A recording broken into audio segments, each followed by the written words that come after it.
अभिक्रिया होता क्या है, तो जब दो या दो से अधिक पदार्थ मिलकर के नया पदार्थ बनाए या कोई अकेले पदार्थ उसको हम लोग गर्म करके उससे कुछ अलग बना दे, तो वैसी क्रिया को ही हम लोग कहते हैं रासायनिक अभिक्रिया। तो इसको कैसे डिफाइन करेंगे हम लोग, जब कोई पदार्थ अकेले ही या किसी अन्य पदार्थ के साथ मिलकर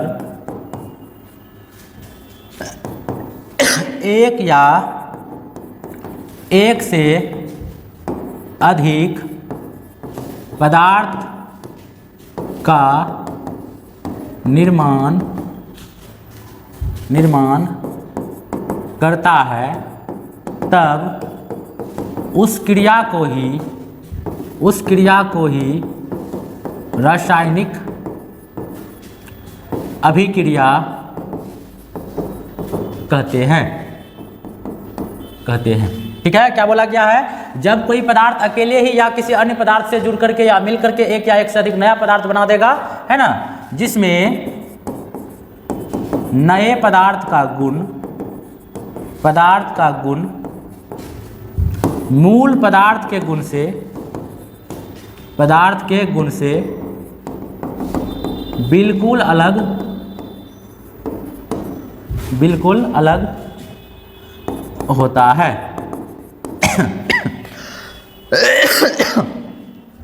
ठीक है, तो जब कोई पदार्थ अकेले ही या किसी अन्य पदार्थ से जुड़ करके एक या एक से अधिक जो है नए नेचर वाले नए गुण वाले पदार्थ को निर्मित करेगा, तो वैसी क्रिया को ही हम लोग कहेंगे क्या, रासायनिक अभिक्रिया। जैसे सिंपल सा देखिए, मान लिया जाए सोडियम है, फॉर एग्जांपल सोडियम धातु ऑक्सीजन के साथ अभिक्रिया करके सोडियम ऑक्साइड बना दिया। ठीक है, यहाँ पे देखिए ये अलग पदार्थ है, ये अलग पदार्थ, और दोनों मिलकर के एक अलग कैटेगरी का पदार्थ बना दिया। जैसे A + B है ना, मिलकर के C बना दिया। तो यहाँ पे देख सकते हैं A अलग पदार्थ है, B अलग पदार्थ, और मिलकर के C बना दिया। जैसे मान लिया जाए, आप जान रहे हैं कि जल कैसे बनता है, हाइड्रोजन गैस और ऑक्सीजन गैस मिलकर के क्या बना देता है, आपका जल बना देता है। तो ये देखिए हाइड्रोजन अलग गैस है, ऑक्सीजन अलग गैस है, और बना दिया आपको क्या, जल बना दिया, है ना। तो इस तरह की जो क्रिया होती है इसी को हम लोग कहते हैं रासायनिक अभिक्रिया। ठीक है, नेक्स्ट देखिए इसमें आगे, रासायनिक अभिक्रिया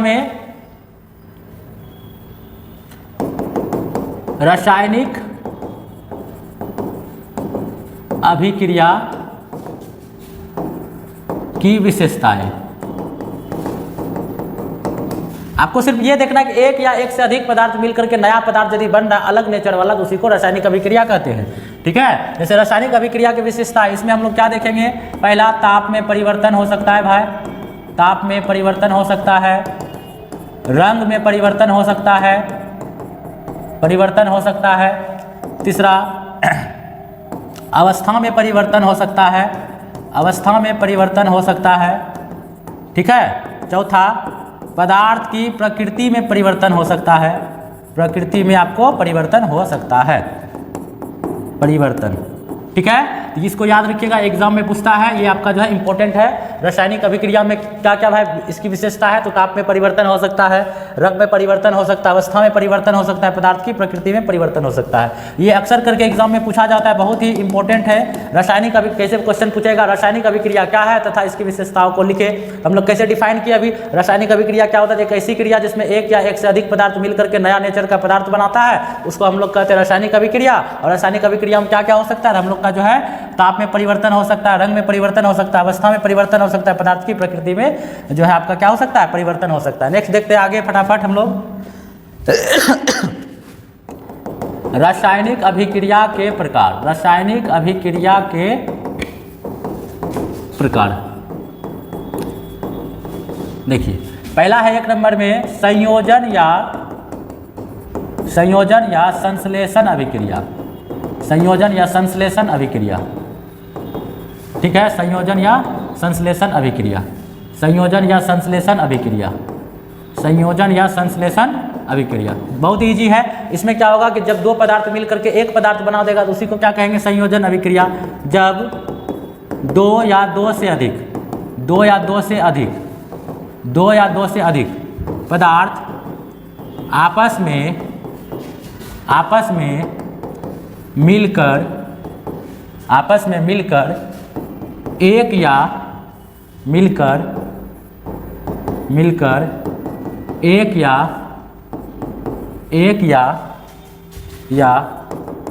एक से अधिक पदार्थ का निर्माण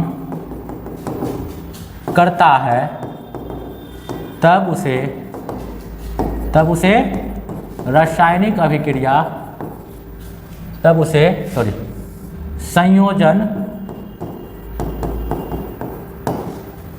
संयोजन या संश्लेषण अभिक्रिया कहते हैं।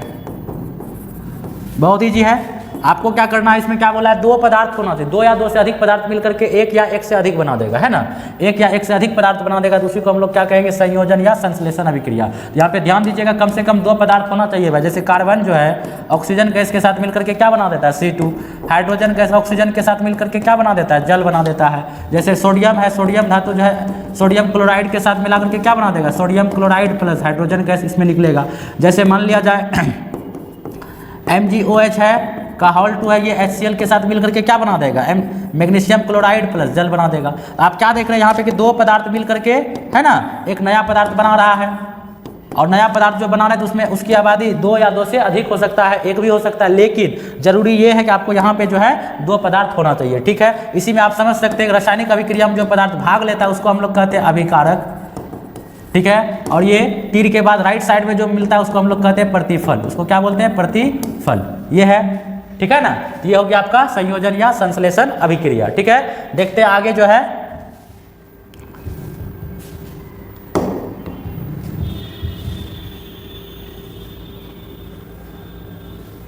चलिए 2 नंबर में देखिए, वियोजन या अपघटन अभिक्रिया।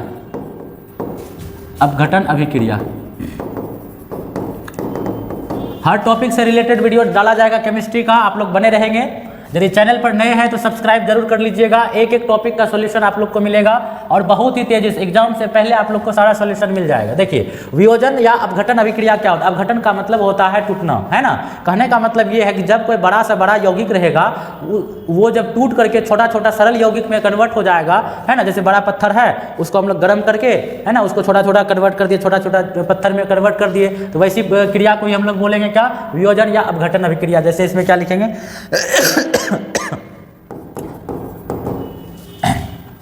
जब किसी बड़े यौगिक के टूटने से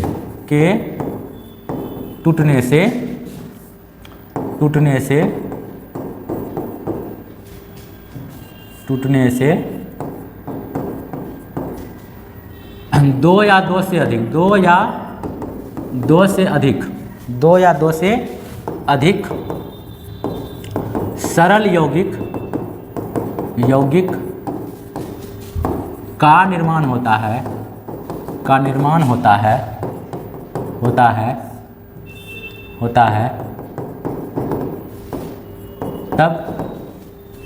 तब उसे वियोजन या अपघटन अभिक्रिया कहते हैं। अपघटन अभिक्रिया कहते हैं। जैसे फॉर एग्जांपल पोटेशियम क्लोरेट है, इसको यदि हीट कर देंगे, पोटेशियम क्लोरेट को यदि हम लोग गर्म कर देंगे तो क्या मिलेगा, KCl मिलेगा, ऑक्सीजन गैस अलग हो जाएगा। जैसे मान लीजिए कैल्शियम कार्बोनेट है, इसको हम लोग संगमरमर कहते हैं। ऑब्जेक्टिव में ये छप गया ये क्वेश्चन, याद रखिएगा। कैल्शियम कार्बोनेट को ही हम लोग क्या कहते हैं, संगमरमर कहते हैं। संगमरमर हम आप लोग जानते होंगे, ताजमहल जो बना था, तो कैल्शियम कार्बोनेट को जब गर्म करेंगे तो हम लोग को क्या मिलेगा, कैल्शियम ऑक्साइड प्लस O2, ठीक है। यहाँ पे क्या देखिए, एक बड़ा सा यौगिक था, इसको गर्म करने से छोटा छोटा दो चीज़ों में कन्वर्ट हो गया, तो इसलिए ऐसी घटना को ही हम लोग कहेंगे वियोजन या अपघटन अभिक्रिया। नोट करते चलिए आप लोग, और बारीकी से डेफिनेशन के साथ उसका एग्जाम्पल भी नोट कीजिए, और उसको आप लोग जो है याद करने का भी कोशिश कीजिए। एग्जाम के दृष्टिकोण से सब इंपॉर्टेंट क्वेश्चन है। नेक्स्ट देखिए,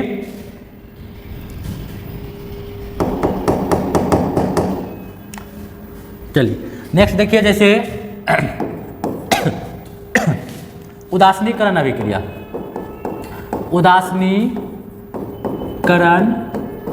अभिक्रिया, उदासीनीकरण अभिक्रिया है ना। उदासीनीकरण अभिक्रिया क्या होता है?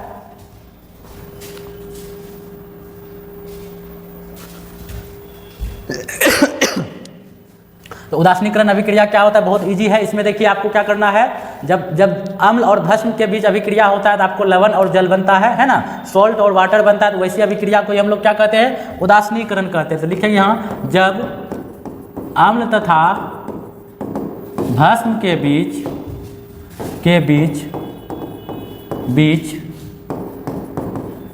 अभिक्रिया होकर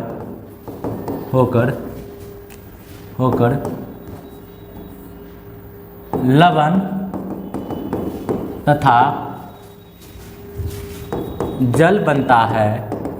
जल बनता है, तब उसे उदासीनीकरण अभिक्रिया कहते हैं।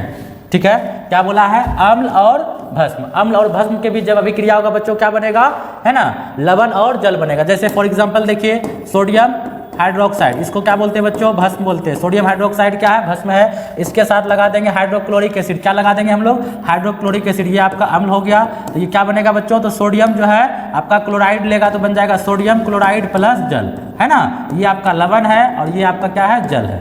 ठीक है, ये आपका लवण है और वो क्या आपका जल है। और देखिए एग्जाम्पल, जैसे मान लिया जाए मैग्नीशियम ऑक्साइड है। ध्यान दीजिए, धातु का जो ऑक्साइड होता है वो क्या होता है? भस्म ही होता है। ये यदि आपको मान लिया जाए H3PO4, ये आपका क्या है? ये आपका फास्फोरिक अम्ल है। तो जब मैग्नीशियम ऑक्साइड आपका फास्फोरिक अम्ल के साथ अभिक्रिया करेंगे इसका तो क्या मिलेगा हम लोगों को? Magnesium phosphate. आपको यौगिक बनाने के लिए आना चाहिए, प्लस जल बनेगा। ठीक है, जैसे आप देख सकते हैं यहाँ पे KOH क्या है? तो आपका पोटेशियम हाइड्रोक्साइड है। ये आपका भस्म है, ये भस्म है, बेस है आपका। इसकी अभिक्रिया यदि हम लोग एसिटिक एसिड से करा दे, है ना, तो क्या मिलेगा हम लोगों को? CH3COO, यहाँ पे K हो जाएगा, प्लस आपका क्या हो जाएगा? इधर जल बन जाएगा। तो आपको सिर्फ ध्यान में रखना है कि भस्म और अम्ल के बीच जब अभिक्रिया होगा आपको क्या बनेगा बच्चों? तो लवण और जल बन जाएगा। ठीक है, इसको नोट कर लीजिए आप लोग। और एग्जाम्पल देखिए, एग्जाम में आपको एग्जाम्पल हर हाल में लिखना है। ऐसा नहीं कि डेफिनेशन लिख दिए और आप जो है रिएक्शन दिखाए ही नहीं, ऐसा नहीं चलेगा, उसको लिखना ही होगा। ठीक है, नेक्स्ट देखिए, जैसे है अवक्षेपण अभिक्रिया। आपको आश्वस्त करते हैं कि केमिस्ट्री में जो 4 से 5 चैप्टर है, इसको हम लोग जो है मुश्किल से 5 से 7 वीडियो में कवर कर लेंगे पूरा चैप्टर को। हो सकता है वीडियो थोड़ा लंबा हो, 45 मिनट या 1 घंटा का, 1.5 घंटा का भी हो सकता है, या ज़्यादा 2 घंटा का भी हो सकता है, लेकिन 1 शॉट में एक चैप्टर करेंगे और हर उस क्वेश्चन को हम लोग जो है कवर करेंगे जो आपके एग्जाम में इंपॉर्टेंट है या एग्जाम के पर्पज से वो आ सकता है। ठीक है, तो जैसे देखिए अवक्षेपण अभिक्रिया क्या है बच्चों? अवक्षेपण अभिक्रिया। ठीक है, हम बोल रहे हैं इसलिए उसका जो हैंडराइटिंग उसको रिलेट कीजिएगा कि क्या बोल रहे हैं हम। ठीक है, अवक्षेपण का मतलब क्या होता है? अवक्षेप, पहली बात समझिए कि अवक्षेप होता क्या है? तो अवक्षेप होता है आपका प्रतिफल जब ठोस के रूप में मिलता है। जब अभिक्रिया में जो भी चीज़ें हम लोग जो है सामग्री अभिक्रिया कराने के लिए इकट्ठा किए उसको बोलते हैं अभिकारक, और जब नया पदार्थ बन जाता है उसको बोलते हैं प्रतिफल। यदि प्रतिफल में आपको ठोस के रूप में कोई पदार्थ मिलता है उसी को कहते हैं अवक्षेप, और ऐसी क्रिया को क्या बोलते हैं? अवक्षेपण अभिक्रिया। सिंपल सा है, लिखेंगे यहाँ पे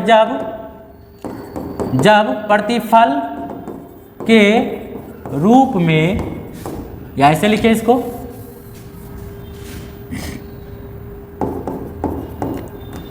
लिखिए जिस रासायनिक अभिक्रिया में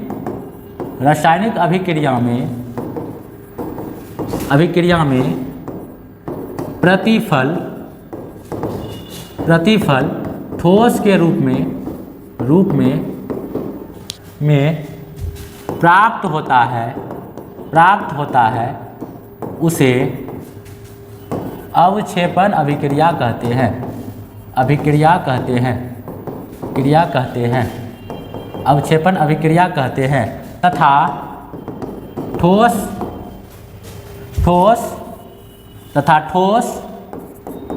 प्रतिफल को या ठोस पदार्थ को या प्रतिफल को जो कहिए अवक्षेप कहते हैं। ऑब्जेक्टिव के लिए छप गया है। तो देखिए इसका इकलौता जीता जागता उदाहरण है, जैसे सिल्वर नाइट्रेट की अभिक्रिया यदि हम लोग करा दे सोडियम क्लोराइड से। देखिए बच्चों इसको एकदम फिक्स है ये वाला, इसमें यदि सिल्वर नाइट्रेट की अभिक्रिया हम लोग सोडियम क्लोराइड से करा देंगे तो हम लोगों को क्या मिलेगा, AgCl प्लस सोडियम नाइट्रेट। ठीक है, तो ये जो आप देख रहे हैं यही है आपका अवक्षेप। और ये कैसा अवक्षेप होता है बच्चों, तो दूधिया अवक्षेप होता है। इसका कलर एकदम दूध जैसा होता है, तो दूधिया अवक्षेप है ना, दूध जैसा होता है। ये हो गया आपको। तो आपका इसका जो एकदम इकलौता उदाहरण है, इसको याद कर लीजिएगा। जब सिल्वर नाइट्रेट की अभिक्रिया सोडियम क्लोराइड से कराएंगे आपको क्या मिलेगा बच्चों, सिल्वर क्लोराइड, यानी जो एक दूधिया अवक्षेप होता है, ठोस रूप में होता है, और साथ ही साथ सोडियम नाइट्रेट। ठीक है, तो हम लोग का 4 जो है अभिक्रिया कंप्लीट हो चुका है। 5वां देखते हैं। 5वां देखते हैं, चलिए 5वां देखते हैं। देखिए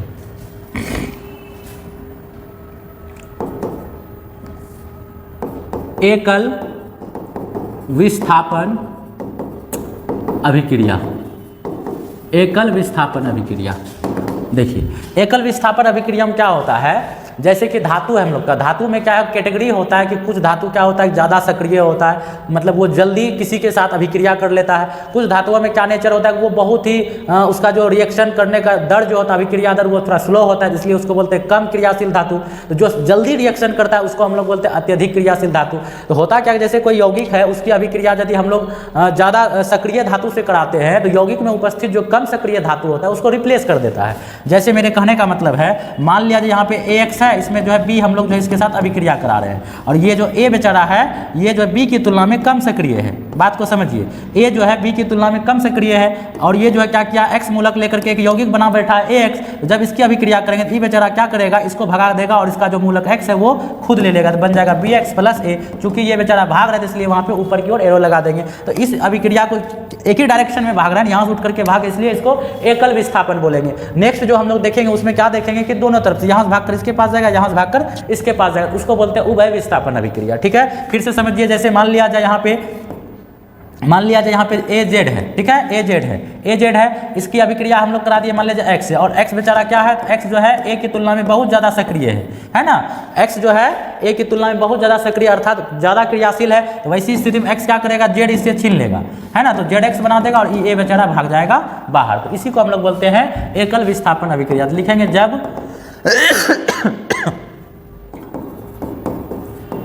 जब किसी अभिक्रिया में कम क्रियाशील धातु अधिक क्रियाशील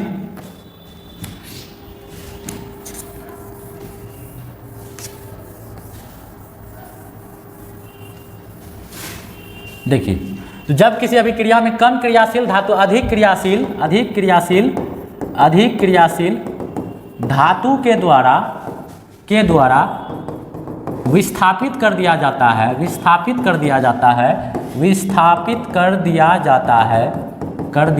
है, तब उस अभिक्रिया को एकल विस्थापन अभिक्रिया कहते हैं। एकल विस्थापन अभिक्रिया कहते हैं। ठीक है, फॉर एग्जाम्पल जैसे मान लिया जाए कॉपर सल्फेट है, इसकी अभिक्रिया यदि लोहा से करा दे, ठीक है, यहाँ पे क्या है, इसको बोलेंगे क्यूप्रिक सल्फेट। तो क्यूप्रिक सल्फेट के विलयन में यदि लोहा का कील को डाल देंगे तो क्या करेगा, ये कॉपर को भगा देगा, ये FeSO4 बनाएगा, प्लस यहाँ पे हो जाएगा आपका इस तरह से। ठीक है, तो एग्जाम्पल के तौर पर मोटा मोटी आप इसको लिख सकते हैं। ठीक है, एकल विस्थापन में क्या करता है, अधिक क्रियाशील धातु जो है कम क्रियाशील को भगा देता है बाहर, है ना, उसको जो है क्या करता है, उससे उसका मूलक को, अम्लीय मूलक को छीन करके खुद एक यहाँ पे जो है कंपाउंड बना देता है, बाकी जो कम क्रियाशील धातु था वो बेचारा साइड में जाकर के फोटो खिंचाता है। तो ऐसी अभिक्रिया को हम लोग कहते हैं एकल विस्थापन अभिक्रिया। ठीक है, नेक्स्ट देखिए उभय विस्थापन अभिक्रिया। उभय विस्थापन अभिक्रिया। उभय विस्थापन अभिक्रिया का मतलब क्या हो गया बच्चों, दोनों तरफ जब दो यौगिक अपने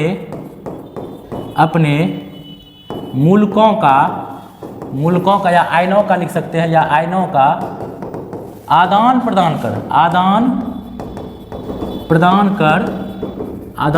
कर दो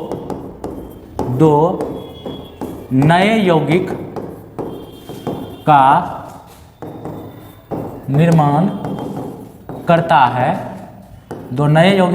करता है, तब उसे क्या कहते हैं बच्चों? उभय विस्थापन। तब उसे उभय विस्थापन अभिक्रिया कहते हैं। ठीक है, जैसे देखिए मान लिया जाए AX + BY है, समझिए बातों को। दो यौगिक है, एक यौगिक यहाँ, एक यौगिक यहाँ है। ठीक है, एक यौगिक यहाँ है,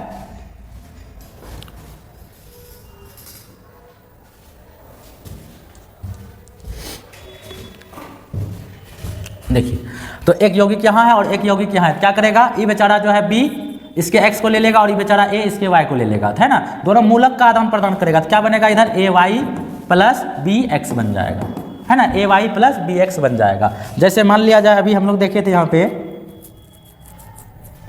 सिंपल सा सोडियम नाइट्रेट है, या क्या था अभी, silver nitrate plus sodium chloride था। इसमें क्या देखे थे? सिल्वर बेचारा इसका क्लोराइड लिया था और सोडियम जो इसका नाइट्रेट लिया था, तो सोडियम नाइट्रेट बना था और AgCl बना था। तो ऐसे अभिक्रिया को ही बोलते हैं बच्चों क्या? उभय विस्थापन अभिक्रिया, जिसमें क्या होगा? वो अपने मूलकों का क्या करेगा? आदान प्रदान करेगा। ये बोलेगा कि तुम X ले लो, वो कहेगा तुम Y ले लो। तो इस तरह से जो नया यौगिक बनेगा, है ना, दो नया यौगिक बना। आखिर ये दो नया यौगिक कैसे बना? मूलकों के आदान प्रदान से बना, इसलिए इसको बोलेंगे हम लोग क्या? उभय विस्थापन अभिक्रिया। ठीक है, एग्जाम्पल आप लोग नोट करते चलिएगा। चलिए आगे देखिए,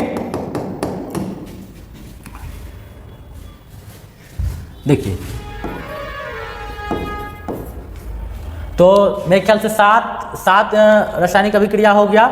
अब जैसे देखते हैं वैद्युत अपघटन अभिक्रिया। देखिए, वैद्युत अपघटन अभिक्रिया, वैद्युत अपघटन अभिक्रिया। तो बच्चों इसमें क्या होता है? देखिए, अपघटन का मतलब टूटना और वैद्युत का मतलब धारा। तो जब धारा किसी विलयन में अप्लाई करेंगे तो उसमें जो विलयन का जो मूल जो उसमें एलिमेंट होगा वो क्या होगा? अलग अलग हो जाएगा, है ना। मतलब कि उससे मेन जो मूलक है वो अलग हो जाएगा। जैसे देखिए यहाँ पे मान लीजिए सोडियम क्लोराइड का जलीय विलयन ले लिए, यानी एक्वस फॉर्म ले लिए। सोडियम क्लोराइड का जलीय विलयन ले लिए, इसमें जब हम लोग क्या किए? धारा करंट को अप्लाई किए, यहाँ पे इसमें मेन क्या था? सोडियम आयन था और क्लोराइड आयन था। तो दोनों क्या हो गया? अलग अलग हो गया। उसी तरह जैसे मान लिया जाए सिल्वर क्लोराइड का एक्वस में लेंगे तो क्या हो जाएगा? Ag + Cl- हो जाएगा। उसी तरह जैसे मान लिया जाए मैग्नीशियम ऑक्साइड है, इसमें लेंगे तो क्या हो जाएगा? आपका Mg पर +2 और O पर -2 हो जाएगा, है ना। लेकिन ध्यान रहे कि विलयन होना चाहिए। विलयन में धारा प्रवाहित करेंगे तो आपको क्या हो जाएगा?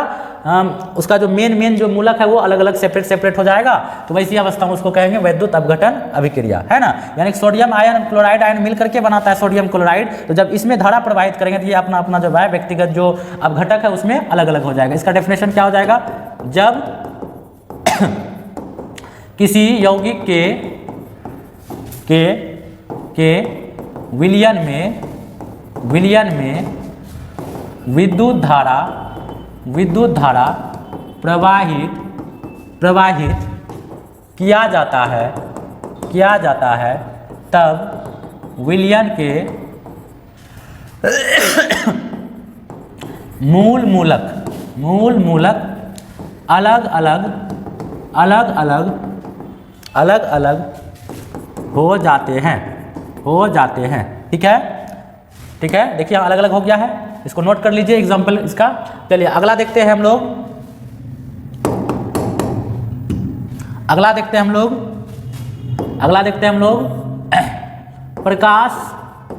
प्रकाश रासायनिक अभिक्रिया। अगला क्या बच्चों? प्रकाश रासायनिक अभिक्रिया। एकदम रावलपिंडी एक्सप्रेस के जैसा चल रहे हैं, एक जो अभी अभिक्रिया पढ़ा रहे एग्जाम के लिए बहुत इंपॉर्टेंट है। ठीक है, तो इसको आप लोग नोट करते जाइए और जो है सजाते जाइए कॉपी में। सजाने का मतलब ये नहीं कि उसको पढ़ना भी नहीं है, और एग्जाम्पल तो जरूर से जरूर लिखिएगा, बिना एग्जाम्पल का जो डेफिनेशन का कोई मतलब नहीं है। देखिए क्या लिखा हुआ है, प्रकाश रासायनिक अभिक्रिया, यानी जब कोई खेल प्रकाश की उपस्थिति में होगा, यानी प्रकाश के बिना वो खेल होगा ही नहीं, तो वैसी अभिक्रिया को कहेंगे हम लोग प्रकाश रासायनिक अभिक्रिया। जैसे मान लिया जाए हाइड्रोजन गैस और क्लोरीन गैस सूर्य प्रकाश की उपस्थिति में, सूर्य प्रकाश की उपस्थिति में क्या बना देता है, हाइड्रोक्लोरिक एसिड बना देता है। ठीक है, जैसे कि आप लोग सुने होंगे, बायो में पढ़े होंगे प्रकाश संश्लेषण अभिक्रिया। प्रकाश संश्लेषण अभिक्रिया में क्या होता है, सभी हरे पौधे जो है क्या करता है, वायुमंडल से कार्बन डाइऑक्साइड, पृथ्वी से जल लेकर के किसकी उपस्थिति में, क्लोरोफिल की उपस्थिति में, क्लोरोफिल की उपस्थिति में क्या बनाता है, भोजन C6H12O6, है ना। साथ ही साथ ऑक्सीजन भी बनाता है और कुछ मात्रा में जल भी बनाता है। तो इस क्रिया को, चूंकि ये क्रिया आपका जो है सूर्य प्रकाश की उपस्थिति में हुआ है, बिना सूर्य प्रकाश का भोजन नहीं बन सकता। ये भोजन है आपका, ध्यान में रखिएगा, ये जो है भोजन है ना। तो भोजन जो है सभी हरे पौधे जो भोजन तैयार किया वो तब तक नहीं बना सकता जब तक कि वहाँ पे सूर्य की रोशनी नहीं रहेगी, सूर्य प्रकाश नहीं रहेगा, यानी सूर्य से प्राप्त होने वाली ऊष्मा उसको नहीं मिलेगी, है ना। यही कारण है, देखे होंगे जहाँ पे सूर्य प्रकाश नहीं पहुँचती है वहाँ पर जो सभी पौधे जो वो कमजोर हो जाते हैं, उनकी ताजगी खत्म हो जाती है, उनको पोषक तत्व नहीं मिल पाता क्योंकि भोजन नहीं बना पाता है। इसलिए यहाँ लिखेंगे जब कोई अभिक्रिया प्रकाश की उपस्थिति में संपन्न होती है, प्रकाश की उपस्थिति में संपन्न होती है तब उसे प्रकाश रासायनिक अभिक्रिया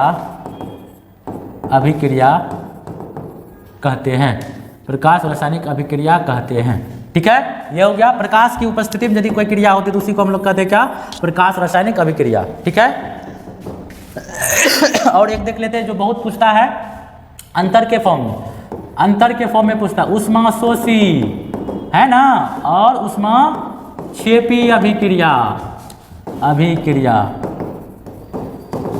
तो बच्चों ऊष्माशोषी किसको कहेंगे, ऊष्माशोषी और ऊष्माक्षेपी किसको कहेंगे, ध्यान दीजिए। ऊष्माशोषी में क्या होगा, वैसी अभिक्रिया जिसमें ऊष्मा का क्या होता है, अवशोषण होता है, अवशोषण होता है, उसे ऊष्माशोषी अभिक्रिया कहते हैं बच्चों, अभिक्रिया कहते हैं। फॉर एग्जाम्पल, शोषण का मतलब क्या होगा, जैसे इस अभिक्रिया को होने के लिए इसको ऊष्मा चाहिए, प्लस ऊष्मा चाहिए, तब जाकर के कुछ बनाएगा। जब किसी अभिक्रिया को कंप्लीट होने के लिए ऊष्मा चाहिए रहेगा, है ना। ये कहा कि हम ऑक्सीजन के साथ अभिक्रिया तब तक नहीं करेंगे जब तक कि हमको ऊष्मा नहीं मिलेगा। ये कार्बन बोला कि हमको हर हाल में ऊष्मा चाहिए, तो तब इसको जब ऊष्मा दिया गया तब जाकर के अभिक्रिया को कंप्लीट किया, तो ऊष्मा का क्या हुआ, इसमें अवशोषण हुआ ना। ठीक है, अच्छा, ऊष्माक्षेपी किसको कहेंगे, ठीक उसका उल्टा, वैसी अभिक्रिया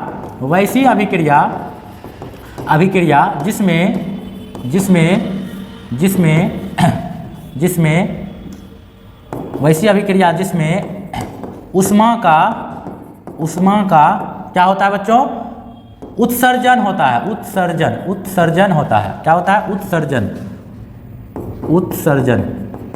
होता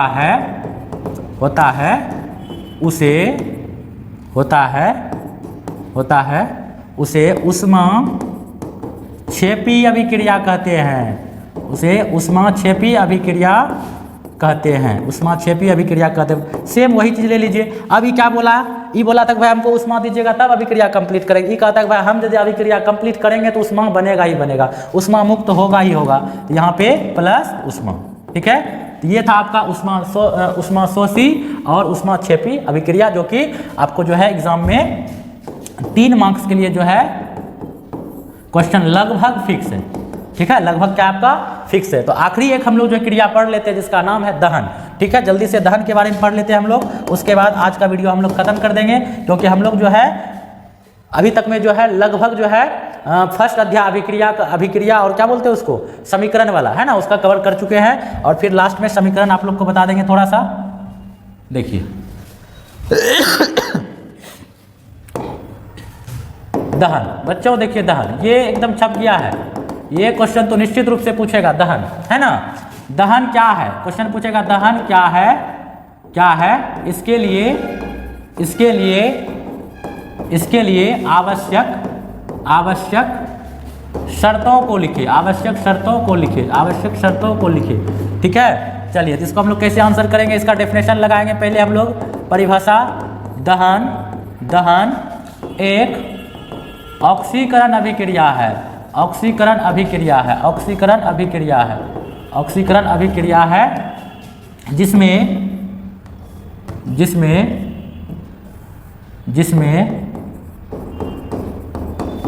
कोई पदार्थ ऑक्सीजन की उपस्थिति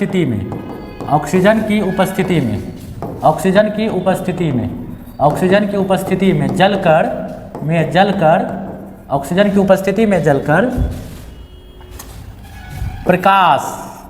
प्रकाश और ऊष्मा क्या करता है बच्चों, मुक्त करता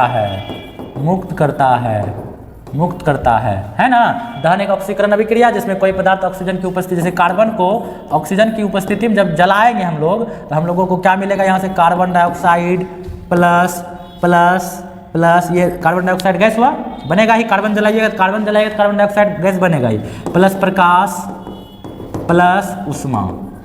ठीक है, ये हो गया। अच्छा, तो आवश्यक शर्त क्या हो जाएगा बच्चों इसमें, आवश्यक शर्त। तो आवश्यक शर्त में हो जाएगा आपको, आवश्यक शर्त में बच्चों हो जाएगा दहनशील पदार्थ की उपस्थिति, दहनशील पदार्थ की उपस्थिति है ना। दूसरा, दहनशील पदार्थ की उपस्थिति का मतलब, पहला तो भाई जलने लायक पदार्थ होना चाहिए, ईंट पत्थर तो जलेगा नहीं। दूसरा दहन के पोषक पदार्थ की उपस्थिति।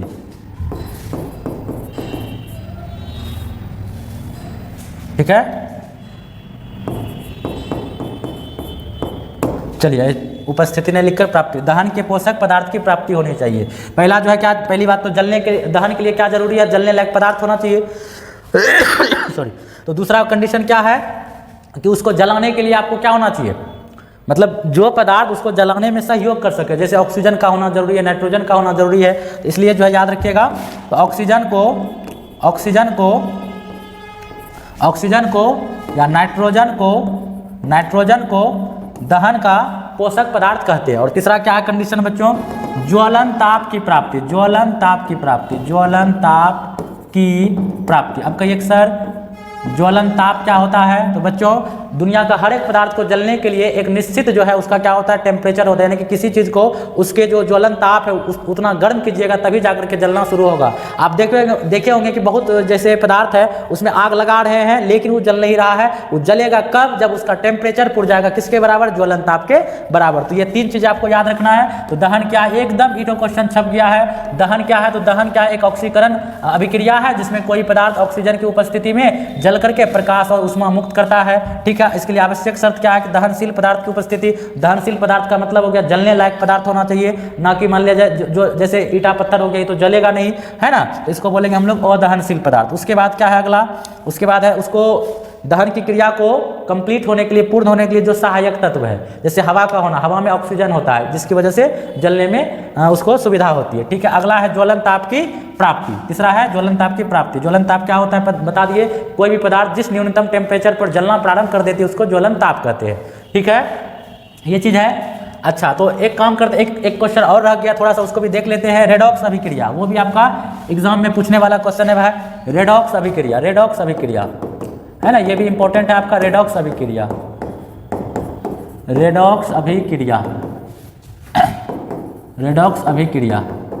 ठीक है, रेडॉक्स अभिक्रिया क्या होगा बच्चों, देखिए तो वैसी रासायनिक अभिक्रिया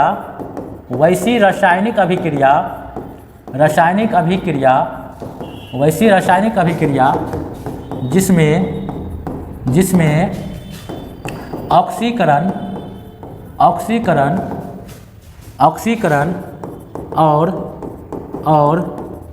अवकरण की क्रिया साथ होती है, क्या होती है, साथ होती है ना। उसे हम लोग क्या कहते हैं बच्चों, रेडॉक्स अभिक्रिया कहते हैं। क्या कहते हैं बच्चों? रेडॉक्स अभिक्रिया कहते हैं। जैसे देखिए गौर से, जैसे मान लीजिए यहाँ पे जिंक ऑक्साइड की अभिक्रिया कार्बन से करा देती है। ये क्या करता है, ध्यान से देखिए, ये कार्बन ऑक्सीजन को ले लेता है ना, और ये बेचारा जो अलग हो जाता है, यानी कि यहाँ पे जिंक प्लस CO।